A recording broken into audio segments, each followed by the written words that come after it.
जय हिंद। एक बार फिर से आप सभी का व्यायाम एकेडमी में स्वागत है। चलिए स्टार्ट करते हैं फिजिक्स और फिजिक्स के सेशन को आगे ले चलते हैं। बहुत ही मजा आने वाला है इस वीडियो में।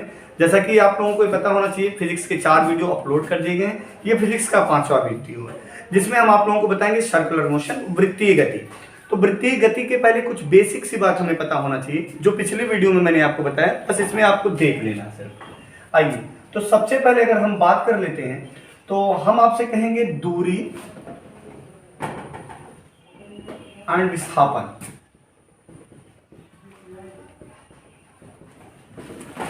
डिस्टेंस, डिस्प्लेसमेंट, तो ये आपको पता होना चाहिए। उसके बाद ये चीजें ऑलरेडी क्लियर हो जाएंगी। तो चलिए, तो सबसे पहली बात हम देखेंगे जो दूरी होती है, सिंपल सी बात। अब आप देखेंगे अगर आपको कहीं पे जाना है तो आप कैसे जाएंगे? कहीं ना कहीं जो रास्ता बना होगा वो तिरछा होगा, बिल्कुल सीधा नहीं होगा। ये जो आप तय करते हैं यह कहलाती है दूरी। ठीक है, अब दूरी के साथ दिशा लगा दी जाए और न्यूनतम दूरी देख ली जाए। कौन सी दूरी देख ली जाए? न्यूनतम दूरी देख ली जाए। यह कहलाता है विस्थापन अर्थात डिस्प्लेसमेंट। सपोज दैट ये आपने तिरछा होके चला, कितना था? 50 मीटर, और ये जो सीधी सीधी दूरी है ये है आपकी 35 मीटर। तो आपको एक चीज जरूर ध्यान देना है, जब विस्थापन की बात होगी तो इसके साथ दिशा जरूर होती है। जैसे विस्थापन हुआ, आपने बोल दिया 35 मीटर, लेकिन इसके साथ आप क्या बोलेंगे? दिशा। विस्थापन एक सदिश राशि है, तो यहां पर आप दिशा बोलेंगे। दिशा कौन सी हो जाएगी बताइए? यहां से आप किस दिशा में गए? तो आप कहेंगे पूर्व दिशा में गए, तो बिल्कुल, तो आप कहेंगे 35 मीटर पूर्व विस्थापित हुए। समझ में आया? जबकि आप चले हैं, जो डिस्टेंस दूरी तय किए हैं वो 50 मीटर है।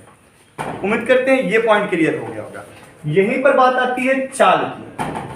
चाल, सदिश सदिश सब बता चुके हैं, आपको क्लियर होगा। दूरी अदिश, विस्थापन सदिश। क्यों? आपको साफ साफ दिखाई दे रहा है। यही रीजन है कि जो विस्थापन होता है वह 0 भी हो सकता है और साथ में माइनस भी हो सकता है। क्यों? क्योंकि अगर पूर्व में चलना शुरू किया फिर उसके बाद ये पश्चिम में निकल गया तो ये क्या हो जाता है? माइनस में विस्थापन हो जाता है। समझ में आई बात? चाल बराबर क्या होता है? एकांक समय में तय की गई दूरी को ही चाल कहते हैं। एकांक समय में तय की गई दूरी को ही हम क्या कहते हैं? चाल कहते हैं।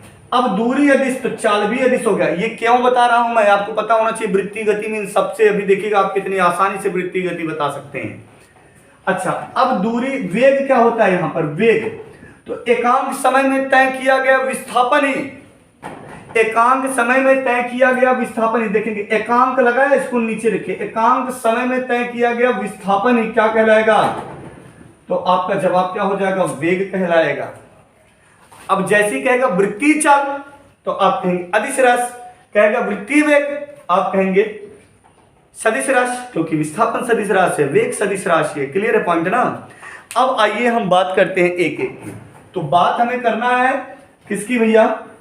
वृत्तीय गति की। वृत्तीय गति की, आइए ध्यान दीजिएगा। तो इसके पहले जो वीडियो दिया गया है उसमें आपको बता दिया गया है वृत्तीय गति भी एक प्रकार की आवर्त गति है। ठीक है, अब कोई चीज घूर्णन करती है, अपने अक्ष पर घूमती है, तो यह भी एक प्रकार की कैसी गति हुई? आवर्त गति ही। बस आवर्त में घूर्णन हो जाती है। समझ रहे बात को ना? तो यहां पर जो बात करना हमें वृत्तीय गति की। वृत्तीय गति से सवाल भी आएगा, वृत्तीय गति। क्लियर है पॉइंट? आइए, तो वृत्तीय गति आपको जो देखना है, सबसे पहले किसी भी बिंदु से समान दूरी पर, क्या भैया? समान दूरी पर, समान दूरी पर जो गति किया जाता है। अब जैसे गति ऐसे थोड़ी ना, ये तो सिर्फ, अब ये जो गति की जा रही है ये क्या कहलाएगी? वृत्तीय गति कहलाएगी। ये डिस्टेंस हमेशा बराबर रहेगी, जिसको हम किससे रिप्रेजेंट करेंगे? आर से रिप्रेजेंट करेंगे। किससे रिप्रेजेंट करेंगे? आर से रिप्रेजेंट करेंगे। समझ रहे हैं बात को ना? यहां से जो दूरी है ये वाली, ये सदैव बराबर रहेगी। इसी को हम क्या कहते हैं? रेडियस, त्रिज्या बोलते हैं। क्या बोल देते हैं? त्रिज्या। तो किसी भी बिंदु से, किसी भी केंद्र से समान दूरी पर जो गति तय की जाती है उसी को हम क्या कहते हैं? तो आप कहेंगे उसको हम कहते हैं वृत्तीय गति। क्या बोलेंगे? वृत्तीय गति। क्लियर पॉइंट ना? अब आप देखेंगे वृत्तीय गति को हम किससे रिप्रेजेंट करते हैं? तो आप कहेंगे ओमेगा से। ठीक है, गति हो गई, गति की बात नहीं कर रहे हैं। अब इसी वृत्तीय गति में एक गति बन के तैयार होगी कोणीय, जिसको हम कहते हैं कोणीय वेग। क्या हो जाएगा? कोणीय वेग। अच्छा, अब एक बात हमें बताएंगे, अभी आपने देखा था चाल बराबर क्या होता है, दूरी बटे समय, अर्थात एकांक समय में तय की गई जो दूरी होती है उसी को हम क्या कहते हैं, चाल। अब जब हमें कोणीय वेग या कोणीय चाल की बात करेगा तो कैसे निकालेंगे, आइए देखिए, सिंपल सी बात। अच्छा, अब आप देखेंगे कि कोई पिंड A यहां पर था और A से B तक पहुंचने में इसने थीटा कोण बना दिया। कितना कोण बना दिया, थीटा कोण बना दिया। और A से B तक पहुंचने में इसने कुल t समय लगा दिया। कितना लगा दिया, t समय लगा दिया। तो अगर आपसे कह दिया जाए कोणीय वेग बताइए, तो कोणीय वेग क्या हो जाएगा, इसको रिप्रेजेंट करते हैं ओमेगा से। किससे रिप्रेजेंट करेंगे, ओमेगा से। तो अब आपको देखना है, चाल बराबर आपने लिखा दूरी बटे समय, फिर आपने वेग बराबर क्या लिखा था, विस्थापन बटे समय। यहां पर एक वर्ड दे दिया कोणीय वेग, तो अब यहां पर क्या हो जाएगा, कोण बटे समय, कुछ नहीं रटना है। कोणीय वेग बराबर ओमेगा बराबर क्या आ जाएगा, थीटा बाई टी। अरे भाई, हम ये देख लेते हैं कि ये थीटा कोण बनाने में इसे टोटल कितना समय लग गया। तो ओमेगा बराबर कितना आ गया, थीटा बाई टी। अर्थात आप कह सकते हैं एकांक समय में तय किए गए कोण को ही हम क्या कहते हैं, कोणीय वेग कहते हैं। समझ में आई बात, क्लियर पॉइंट ना। अब यहां पर वेग लगाया तो कौन सी राशि हो जाएगी, ऑलरेडी आप कमेंट करेंगे, समझ में आई बात। अब आपने देखा ओमेगा बराबर आ गया थीटा बाई टी। अब अगर आपसे पूछ लिया जाए कि कोई व्यक्ति या कोई भी पिंड या कोई भी वस्तु या कोई भी निकाय, आप देखेंगे निकाय का मतलब सिस्टम हो जाता है, एक पूरा का पूरा चक्कर लगा दे, तो बताइए टोटल कितने अंश चला। भाई वृत्त में कितने एंगल बनता है, तो आप कहेंगे 360। बहुत अच्छा, अगर आपको पता है कि 360 अंश बन गया, एक चक्कर लगाया 360 बन गया।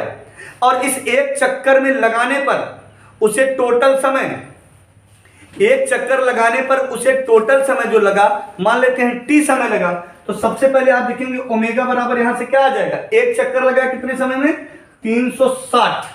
भाई 360 अंश बना दिया और इसको तय करने में उसे t समय लग गया। समझ में आई बात। तो क्या आ गया, ओमेगा बराबर 360 अपान टी। अब बताइए आप ओमेगा बराबर 360 को लिख सकते हो 2 गुणे 180। आप कहेंगे क्यों लिख रहे हैं 2 गुणे 180, तो आपको यह पता होना चाहिए, हमें इसे एक फार्मूले के बेस में लाना है। और आपको ध्यान देना है 180 को क्या कहते हैं, पाई। क्या बोलेंगे, 180 अंश को पाई रेडियन। समझ में आ रही बात ना। तो 2 गुणे 180 अपान टी। अब बताइए सिंपल सी बात, 180 के स्थान पर आप क्या लिख सकते हैं, तो आप क्या कहेंगे, पाई। ये आ गया 2 पाई बाई टी। अब आपको पता होना चाहिए, किसी भी वस्तु का कोणीय वेग बताना हो, किसी भी पिंड का कोणीय वेग बताना हो, तो क्या हो जाएगा वह 2 पाई बाई टी। अर्थात वह एक चक्कर लगाने में कुल कितना समय ले रहा है, बस समय से उस एंगल में भाग देने, 360 में भाग देने आ जाएगा। तो ओमेगा बराबर क्या होता है, 2 पाई बाई टी। ठीक है, ये कोण है रेडियन में और ये किस में आ जाएगा, टी सेकंड में। तो उम्मीद करते हैं आपको समझ में आ गया होगा, रेडियन पर सेकंड। क्लियर है ना पॉइंट। यहां से अच्छा सवाल भी बनता है। ठीक है, ज्यादातर तो घड़ी से एग्जाम में प्रश्न बनाया है, ज्यादातर घड़ी से ही बनाया है। आइए आपको बताते हैं।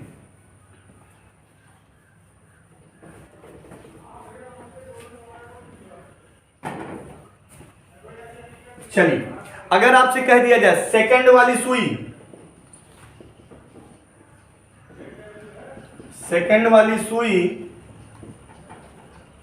एक सेकंड वाली सुई का कोणीय वेग बताइए, कोणीय वेग बताइए। चलिए बताइए, सेकंड वाली सुई का कोणीय वेग आपको बताना है। एकदम सिंपल सा है। सबसे पहले देखेंगे ये घड़ी है, क्या है ये घड़ी। अगर सेकंड वाली सुई यहां से चलना स्टार्ट की, ठीक है, और पूरा एक चक्कर घूम दी, तो बताइए कितने सेकंड चली। पूरा एक कितने सेकंड का होता है, 5, तो 12 5 60, टोटल कितना सेकंड, आपको पता चल गया कि टोटल 60 सेकंड चली। और जब 60 सेकंड चली तो आपको ओमेगा बराबर पता है, 2 पाई बाई, क्योंकि एक चक्कर लगाने में 360 चला इसीलिए 2 पाई बाई, हमेशा 2 पाई रखना है। तो 2 पाई बाई कितना भैया, कितना सेकंड, तो आप कह देंगे 60 सेकंड। समझ में आया, ये रेडियन में ये सेकंड में। तो अब आपका ओमेगा देखेंगे यहां पे लिख दिया जा रहा है, ठीक। अब देखेंगे ये डिवाइड है तो डिवाइड कर देंगे, तो आ गया पाई बाई 30। तो आपका जवाब आ जाएगा पाई बाई 30 रेडियन पर सेकंड। क्या कोणीय वेग, किसका कोणीय वेग, तो आप कहेंगे सेकंड वाली सुई का कोणीय वेग। बताइए, क्लियर है ना। चलिए अब आप बताएंगे कमेंट करके मिनट वाली सुई का कोणीय वेग क्या होगा। मिनट वाली सुई का कोणीय वेग क्या होगा, यहां पर जो सेकंड है यहां पर क्या आ जाएगा मिनट, और मिनट वाली सुई को आपका कोणीय वेग बताना है। और मिनट वाली सुई का कोणीय वेग क्या हो जाएगा आपको देखना है। कोणीय वेग को किससे रिप्रेजेंट करते हैं, ओमेगा। किससे रिप्रेजेंट करेंगे, ओमेगा से। आप देखेंगे ओमेगा बराबर क्या आ जाएगा 2 पाई बाई, आप बताइए मिनट वाली सुई अगर टोटल एक चक्कर लगा दे रही है, 2 पाई इसीलिए तो रखे हैं, एक चक्कर लगा दे रही है, तो आप बताइए टोटल कितने सेकंड चली। तो सबसे पहली बात, एक चक्कर चली तो टोटल 60 मिनट चली, क्योंकि एक चक्कर लगा 1 घंटा हो गया, 1 घंटा का मतलब 60 मिनट। अब 60 मिनट हो गया, मिनट को सेकंड में बदल देते हैं। क्लियर है ना, आपका आ गया ये 2 से कैंसिल हो गया, आ गया 30। तो ओमेगा बराबर आपका आ गया पाई बाई 1800 रेडियन पर सेकंड। समझ में आई बात, इसको पूरा रेड लिख दिया करिए। क्लियर है ना। अब अगर ये कोण देके पूछेगा तब भी आप आसानी से बता सकते हैं। अब आपको कमेंट कौन सा करना, घंटे वाली सुई का कोणीय वेग आपको कमेंट कर देना है, ठीक है।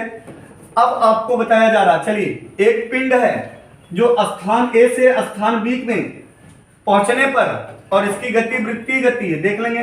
एक पिंड है जिसकी गति वृत्तीय गति है, पॉइंट ए से या स्थान ए से स्थान बी तक पहुंचने में, स्थान ए से स्थान बी तक पहुंचने में इसने टोटल 110 अंश का कोण बनाया। 110 अंश का कोण बनाया। कितने अंश का बनाया, 110 अंश का कोण बनाया। और इस 110 अंश का कोण बनाने में, इस 110 अंश का कोण बनाने में यह टोटल कितना समय लिया, चलिए आपको बता दिया जा रहा है, टोटल 10 सेकंड का समय लिया। तो बताइए इस पिंड का कोणीय वेग क्या होगा, इस पिंड का कोणीय वेग क्या होगा। अब यहां पर आपको 2 पाई रखने की जरूरत बिल्कुल नहीं है, सिंपल सी बात है। कितना आ जाएगा, पिंड का कोणीय वेग ओमेगा बराबर आपका कितना आ गया, तो आप कहेंगे थीटा बाई टी, क्योंकि पूरा चक्कर नहीं लगा रहा है। ऐसे आप वहां पे भी निकाल सकते हैं, सेकंड मिनट सब जगह, बस उसको जितना घूमे उतने में कितना एंगल बनाता है, कैलेंडर पढ़ाए हैं, ठीक है, घड़ी भी पढ़ा देंगे आपको, तो सारी चीजें और भी क्लियर हो जाएंगी।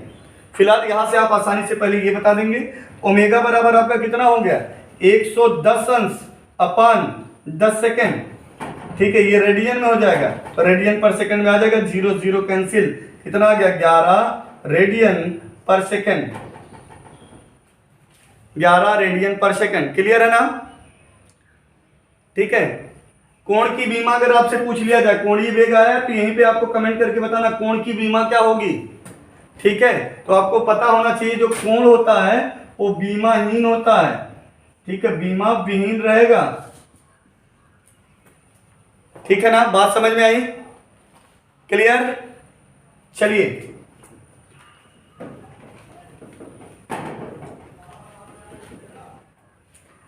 अब इसका रेखीय वेग अगर पूछ ले, क्या पूछ लिया जाए, रेखीय वेग पूछ लिया जाए, तो इसका रेखीय वेलोसिटी क्या आ जाएगी आपको पता होना चाहिए, क्या हो जाएगा ओमेगा इंटू आर। यहां पर आर क्या रहेगा, यहां पर आर क्या रहेगा, ये मैंने बताया था एक समान दूरी पर गति कर रहा है, क्या कर रहा है, एक समान दूरी पर गति कर रहा है। तो यहां पर देखेंगे अब इसका रेखीय चाल कितना आ जाएगा, रेखीय वेग कितना आ जाएगा, तो आपका जवाब हो जाएगा ओमेगा आर। क्लियर है, उम्मीद करते हैं आपको स्पष्ट में समझ में आ गया होगा, और किसी भी पिंड का कोणीय वेग आप आसानी से बता सकते हैं। एक चीज और ध्यान देना, अगर आपसे कह दिया जाए कोई भी पिंड क्लॉकवाइज का मतलब क्या होता है, घड़ी की दिशा में जैसे घड़ी चलती है, क्लॉकवाइज आपको समझ में आ जाता है, दक्षिण और वामावर्त में कंफ्यूज होते हैं। अगर आपको कंफ्यूजन एग्जाम में होती है तो सिंपल सी बात, आप इंग्लिश वर्जन एक बार जरूर देख लिया करिए, ठीक है। क्लॉकवाइज अगर कोई पिंड गति कर रहा है तो बताइए उसके वेग की दिशा कहां पर होगी। अगर क्लॉकवाइज कर रहा तो आपको हमेशा याद रखना नीचे की तरफ होगी। कहां पर होगी, नीचे की तरफ होगी, समझ रहे। अगर एंटी क्लॉकवाइज चल रहा, ऐसे चल रहा, तब इसकी दिशा कैसे होगी, ऊपर की तरफ होगी। एंटी क्लॉकवाइज चल रहा तो इसकी दिशा कैसे होगी, तो कहेंगे ऊपर की तरफ। क्लियर है पॉइंट ना। चलिए ये वीडियो यहीं तक रखी जाएगी। Best of luck.